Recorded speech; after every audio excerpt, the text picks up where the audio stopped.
इसकी agent company का director एक और कंपनी में इंजमामुल हक का पार्टनर है। उस कंपनी का खिलाड़ियों से कोई ताल्लुक नहीं, लेकिन इस मामले को डिक्लेयर होना चाहिए था। इंजमामुल हक की ईमानदारी पर कोई शक नहीं है। उनका इस्तीफा भी मंजूर नहीं हुआ। Director media PCB Alia Rashid की जियो पाकिस्तान में गुफ्तगू, कहा कि मामले की तहकीकात के लिए फैक्ट फाइंडिंग कमेटी बनी तो इंजमामुल हक ने फोन करके इस्तीफे से आगाह किया। इंजमामुल हक खुद अपने इंटरव्यू में कंपनी से ताल्लुक होने की तस्दीक कर चुके हैं। कमेटी की रिपोर्ट आने के बाद हतमी फैसला किया जाएगा। पाक ऑस्ट्रेलिया सीरीज के लिए सिलेक्शन कमेटी के किसी एक रुकन को आर्जी तौर पर चीफ सेलेक्टर की जिम्मेदारी दे दी जाएगी। इससे कबल एक इंटरव्यू में इंजमामुल हक ने प्लेयर्स पार्टनरिंग कंपनी से ताल्लुक की खबरों को बेबुनियाद करार देकर मुस्तरद कर दिया था।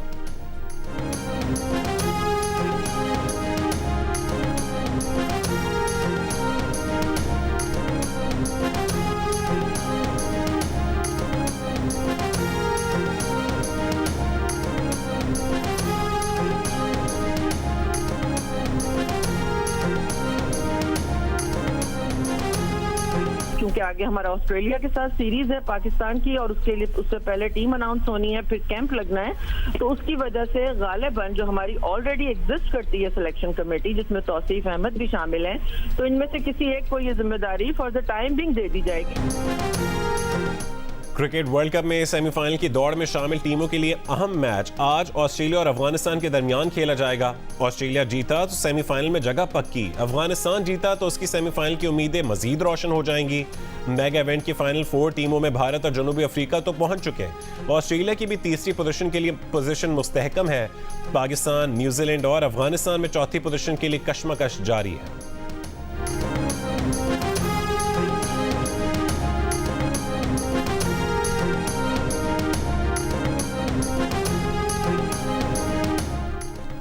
एहतसाब अदालत ने शहबाज शरीफ समेत दीगर की बरियत की दरखास्तों पर फैसला ना सुनाया।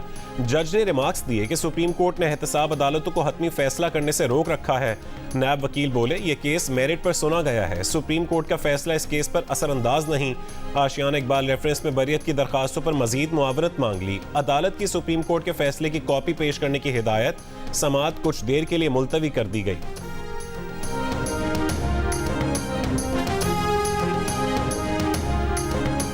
शहबाज शरीफ की दावत पर खालिद मकबूल सिद्दीकी की सरबराही में एमक्यूएम का वफ्द लाहौर पहुंच गया। कुछ देर में मुस्लिम लीग नून के कायद नवाज शरीफ से मुलाकात होगी। सिंध में एमक्यूएम पाकिस्तान, जीडीए और जेयूआई फेस समेत मुस्लिम लीग नून के इंतखाबी अलायंस पर भी गुफ्तगू होगी। मुलाकात में शहबाज शरीफ, मरियम नवाज, ख्वाजा साद रफीक और परवेज रशीद भी शरीक होंगे। एमक्यूएम के वफ्द में मुस्तफ़ा कमाल और फारूक सत्तार शामिल हैं।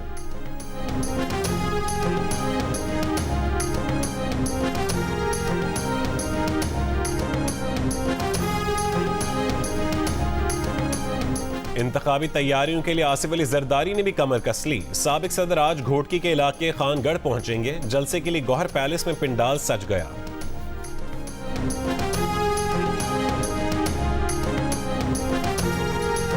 अमरीका की तवज्जो इस हिमायत पर मरकूज है कि पाकिस्तान में इंतखाबात आज़ादाना और मुनसिफाना हो। तर्जुमान अमरीकी महकमे खारजा वेदांत पटेल की प्रेस ब्रीफिंग, कहा कि किसी उम्मीदवार या सियासी जमात की नुमाइंदगी के बारे में कोई अंदाज़ा नहीं दे सकते।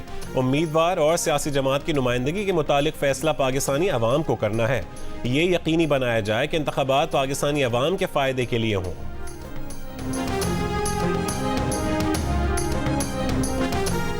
साइफर केस में शाह महमूद कुरैशी की जमानत की दरखास्त पर समाअत कल तक मुलतवी। एफआईए प्रोसिक्यूटर शाह कावर इस्लामाबाद हाई कोर्ट में पेश न हो सके। शाह महमूद कुरैशी के वकील बोले, आज डिवीजन बेंच के बाद केस सुन लें, जमानत का मामला है। चीफ जस्टिस ने कहा कि आज खुसूसी डिवीजन बेंच भी है, आपका केस कल सुन लेंगे।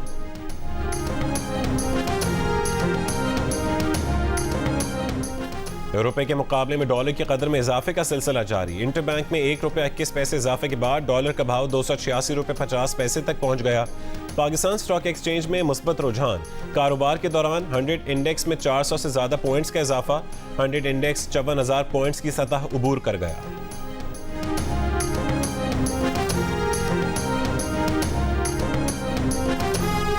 डेरा इस्माइल खान के करीब ऑयल गैस कंपनी पर दहशतगर्दों के हमले में 2 पुलिस एहलकार शहीद, 3 जख्मी हो गए। एक एहलकार की हालत तशवीशनाक है।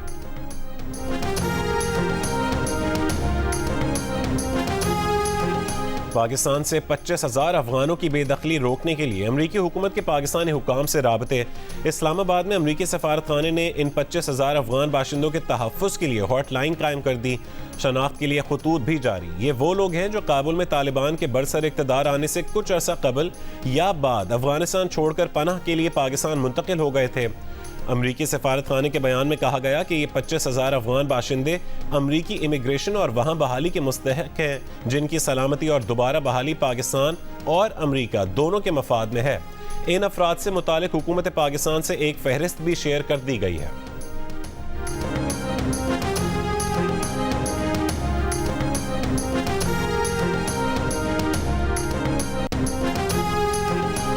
कोंगो वायरस से मुतासरा 10 डॉक्टर समेत कोयटा से लाए गए 13 अफराद कराची के निजी अस्पताल में जेर इलाज। तिब्बी अमले के 2 अरकान की हालत तशवीशनाक। सिविल सेंटिमेंट अस्पताल का कोंगो वायरस से मुतासरा मेडिसिन वार्ड सील। मरीजों के तीमारदारों की नकलो हरकत महदूद कर दी गई।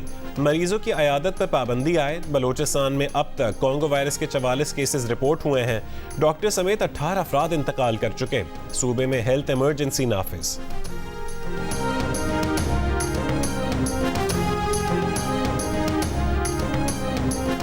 लाहौर आलूदा तरीन शहरों की फहरिस्त में आज दूसरे नंबर पर, कराची का चौथा नंबर। दोनों शहरों का फजाई मयार मुज़र सेहत। कोयटा में आज भी हल्की बारिश का सिलसिला जारी। चमन, ज़ियारत, किला अब्दुल्ला, किला सैफुल्ला, पिशीन और मूसा खेल में भी बारिश की पेशगोई।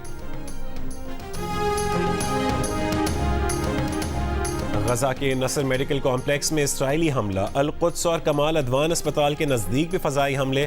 मुतादिद फ़लस्तीनी शहीद और ज़ख्मी। रफ़ाह पर हमले में 14 फ़लस्तीनी शहीद हो गए। अल-शाती कैंप में 2 घरों पर बम गिराए गए। गजा पर इसराइली बमबारी से शहीद फ़लस्तीनियों की तादाद 10,000 से ऊपर चली गई। मरने वालों में 4,000 से ज़्यादा बच्चे, 2600 ख़वातीन शामिल हैं। मगरबी किनारे में भी इसराइल के फ़ज़ाई हमले और कार्रवाइयाँ तेज़।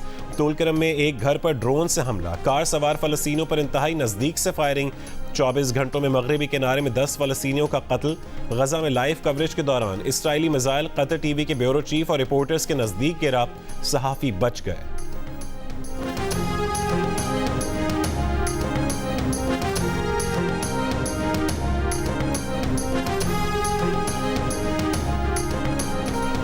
अक़वाम मुत्तहिदा की सलामती काउंसिल का एक और इजलास बेनतीजा खत्म। गजा पर जंग से मुतालिक करारदाद मंजूर न हो सकी।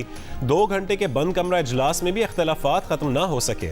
अमरीका इंसानी हमदर्दी की बुनियाद पर वक्फे का मुतालबा कर रहा है, जबकि काउंसिल के दीगर अरकान इंसानी बुनियादों पर जंग बंदी का मुतालबा कर रहे हैं ताकि गजा में ज़रूरी इमदाद की फराहमी और मज़ीद हलाकतों को रोका जा सके।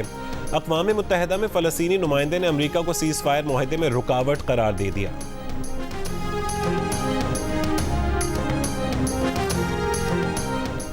इसराइली वज़ीर आज़म ने गजा पट्टी पर कब्जे के इरादे जाहिर कर दिए। गैर मुल्की टीवी को इंटरव्यू में कहा कि हमास के साथ जंग के बाद इसराइल गजा पट्टी की गैर मुअय्यना मुद्दत के लिए सलामती की मजमूई जिम्मेदारी संभालेगा। यरगमालियों की रिहाई तक जंग बंदी नहीं होगी। गजा के जनूबी और शिमाली इलाकों को दरमियान से तकसीम करने के बाद इसराइली फौज का मजीद इलाकों पर कब्जे का दावा।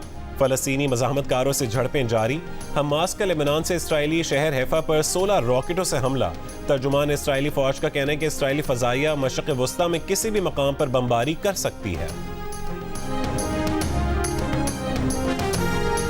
गजा बच्चों का कब्रिस्तान बन रहा है। हर रोज सैकड़ों बच्चे बच्चियां मारे जा रहे हैं, जख्मी हो रहे हैं। अक़वाम मुत्तहिदा के सेक्रेटरी जनरल एंटोनियो गुतरेज़ ने कहा कि सिर्फ 4 हफ्तों में इतने सहाफ़ी मारे गए जितने 3 दिहाइयों के किसी तनाज़े में नहीं मरे।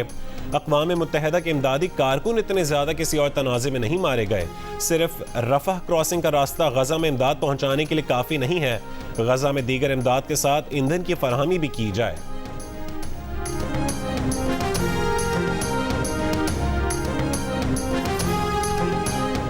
वज़ारत उज़्मा का उम्मीदवार तो कोई भी शहरी बन सकता है, लेकिन आखिरी फैसला अवाम करेंगे। पर उम्मीद है कि इस बार पाकिस्तान का वज़ीर आज़म लाहौर से तो नहीं होगा। मुखालिफिन इकट्ठे भी हो जाएं तो पीपल्स पार्टी को नहीं हरा सकते। 8 फरवरी शहीद भुट्टो और बेनज़ीर भुट्टो के मंशूर की फतह का दिन होगा। कराची से सक्खर तक अवाम तीर के साथ हैं। बिलावल भुट्टो जरदारी की कराची के गिजरी फुटबॉल ग्राउंड में मीडिया से गुफ्तगू। कहा कि हम जानते हैं कि दहशतगर्द कौन है और उनका मुकाबला कैसे करना है।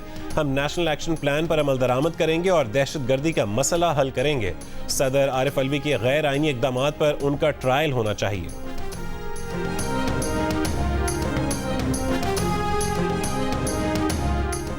मुस्लिम लीग नून के इजलास में नहीं बुलाया गया। उन्होंने शहबाज शरीफ को खुद कह दिया था कि उन्हें पार्टी उमूर से अलहदा रखें। साबिक वजीर आजम शाहिद खान अब्बासी का इंटरव्यू, कहा कि उन्होंने पहले से कह दिया था कि पार्टी में अगली नस्ल आएगी तो वो ओहदेदार नहीं रहेंगे। मुस्लिम लीग नून में मौजूद है मगर नए इलेक्शन में हिस्सा लेने के कायल नहीं। हल्के के अवाम का उन पर बहुत दबाव है कि इलेक्शन लड़ें। इलेक्शन से मसाइल हल नहीं होंगे। मसाइल हल करने के लिए तमाम जमातों को आपस में बैठना होगा। जो लोग जेल में हैं, चाहे उन्हें मकबूलियत हासिल है या नहीं, उन्हें सियासत को एक तरफ रखना पड़ेगा। सब जमातों को मौका मिल चुका है, कोई कुछ नहीं कर सका।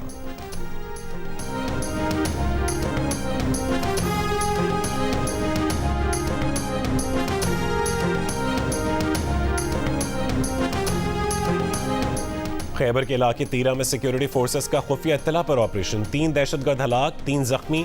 ISPR के मुताबिक फायरिंग के तबादले में लेफ्टिनेंट कर्नल मोहम्मद हसन हैदर समेत 4 जवान शहीद हो गए। शोहदा की नमाज जनाजा पेशावर गैरिजन में अदा कर दी गई। शोहदा को आबाई इलाकों में फौजी एजाज के साथ सुपुर्द खाक किया जाएगा।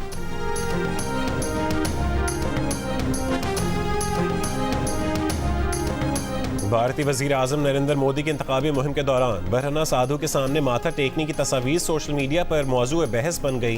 भारतीय वजीर आजम ने रियासत छत्तीसगढ़ के मंदिर में पूजा के दौरान बरहना साधु से मुलाकात की। तस्वीर में नजर आने वाले साधु असल में जैन मत मजहब के आचार्य विद्यासागर महाराज हैं। मोदी रियासती इंतखाबात के सिलसिले में रियासत छत्तीसगढ़ के दौरे पर हैं। छत्तीसगढ़ इन 5 रियासतों में शामिल है जहां रवां साल के आखिर तक इंतखाबात होने हैं।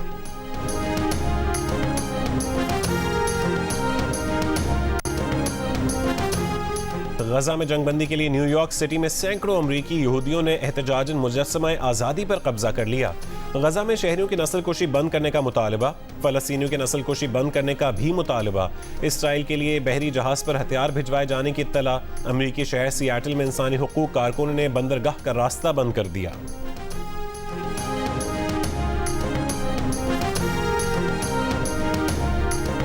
बर्मिंघम क्राउन कोर्ट ने मोहम्मद अकबर को लंदन और बर्मिंघम में 2 नमाजियों को आग लगाने का मुजरिम करार दे दिया। प्रोसिक्यूटर्स के मुताबिक मुलजिम ने 27 फरवरी को लंदन में हाशी ओडोवा को पेट्रोल छिड़क कर आग लगाई थी, जबकि 20 मार्च को बर्मिंघम में मोहम्मद रियाज को पेट्रोल छिड़क कर आग लगाई थी। दोनों अफराद पर मस्जिद से निकलते हुए हमला किया गया। गहरे जख्म आए थे। मुलजिम मोहम्मद अकबर 2017 में सूडान से बरतानिया मुंतकिल हुआ था।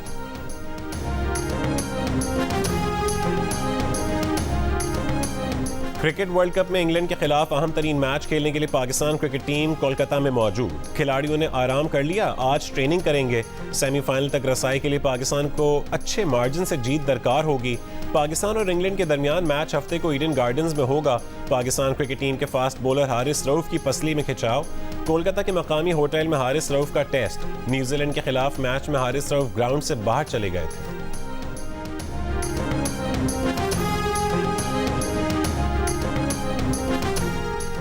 पाकिस्तान टीम का अगला मैच भारत के कैपिटल ऑफ कल्चर कोलकाता में है। मैच के साथ यहाँ की तारीख भी अवाम के लिए बड़ी दिलचस्पी की हामिल है। यहाँ एशिया की सबसे पहली और 150 साल पुरानी ट्राम अभी भी रवां दवा है। साइकिल रिक्शा हो या हाथ का रिक्शा या फिर पीली टैक्सी आज भी पुरानी यादों की तरह जिंदा है। मलका विक्टोरिया का खूबसूरत पैलेस और हावड़ा ब्रिज इस शहर की शान बढ़ाता रहता है। क्रिकेट वर्ल्ड कप के दिलचस्प मुकाबले में बांग्लादेश ने श्रीलंका को 3 विकेट से शिकस्त दे दी। श्रीलंका का 280 रन का हदफ बांग्लादेश ने 42वें ओवर में हासिल कर लिया। ऑलराउंड कारकर्दगी पर बांग्लादेशी कप्तान Shakib Ul Hasan player of the match करार पाए।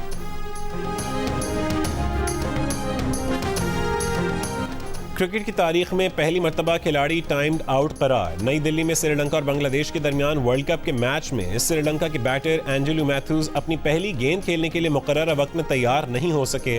कोई गेंद खेले बगैर ही आउट करार दे दिए गए। मैथ्यूज मैदान में बैटिंग के लिए आए तो उनके हेलमेट का स्ट्रैप निकला हुआ था। हेलमेट तब्दील करने में वक्त हाथ से निकल गया। बांग्लादेशी कप्तान शकीब उल हसन ने आउट की अपील की।